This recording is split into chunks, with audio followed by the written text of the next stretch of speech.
অজিত লক্ষ্মণ ওয়ারেকার জন্ম ১লা এপ্রিল ১৯৪১।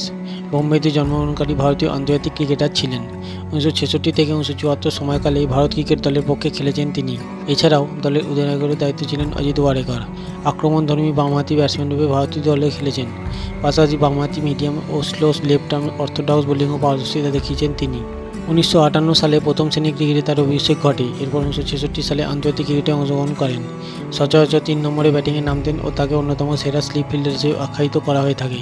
তার অধিনায়কত্বে ভারত দল ইংল্যান্ড ও ওয়েস্ট ইন্ডিজের সিরিজে জয়লাভ করে। তার পিতা গণিত বিষয়ে তাকে পড়াশোনা করাতে চেয়েছিলেন যাতে ভবিষ্যতে প্রকৌশলী হতে পারেন, কিন্তু ওয়ারেকার ক্রিকেটের দিকে ঝুঁকে পড়েন। ১৯৫৮-৫৯ মৌসুমে বোম্বে দলের পক্ষে প্রথম শ্রেণীর ক্রিকেটে অভিষেক ঘটে তাঁর। এরপর ডিসেম্বর ১৯৬৬ সালে বোম্বের ব্রাবোর্ন স্টেডিয়ামে সফরকারী ওয়েস্ট ইন্ডিজের বিপক্ষে তার টেস্ট অভিষেক হয়।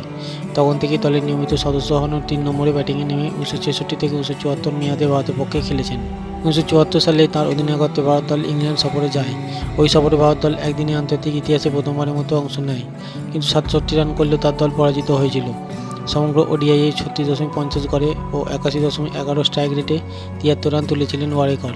সিরিজে দলের ব্যর্থতায় আন্তর্জাতিক ক্রিকেটকে বিদায় জানান। ১৯৯০-এর দশকে মোহাম্মদ আজহারউদ্দিনের নেতৃত্বাধীন ভারতীয় দলের ম্যানেজার ছিলেন তিনি। খুব স্বল্প কয়েকজন ক্রিকেটারের একজন রূপে ভারত দলের পক্ষে টেস্ট খেলোয়াড়, অধিনায়ক, কোচ, ম্যানেজার ও দল নির্বাচক মণ্ডলীর সভাপতি ছিলেন।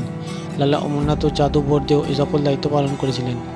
ভারত সরকার কর্তৃক ১৯৬৭ ও ১৯৯২ সালে প্রথম অর্জুন পদক ও চতুর্থ সর্বোচ্চ বেসামরিক সম্মাননা পদ্মশ্রী পদক লাভ করেন। এছাড়াও অন্যান্য পুরস্কারের মধ্যে সি.কে. নাইডু আজীবন সম্মাননা লাভ করেন তিনি। দীর্ঘদিন অসুস্থ ছিলেন তিনি। অতঃপর ১৫ই আগস্ট ২০১৮ তারিখে মুম্বাই জসলোক হাসপাতালে ৭০ বছর বয়সে অজিত ওয়ারেকারের দেহাবসান ঘটে।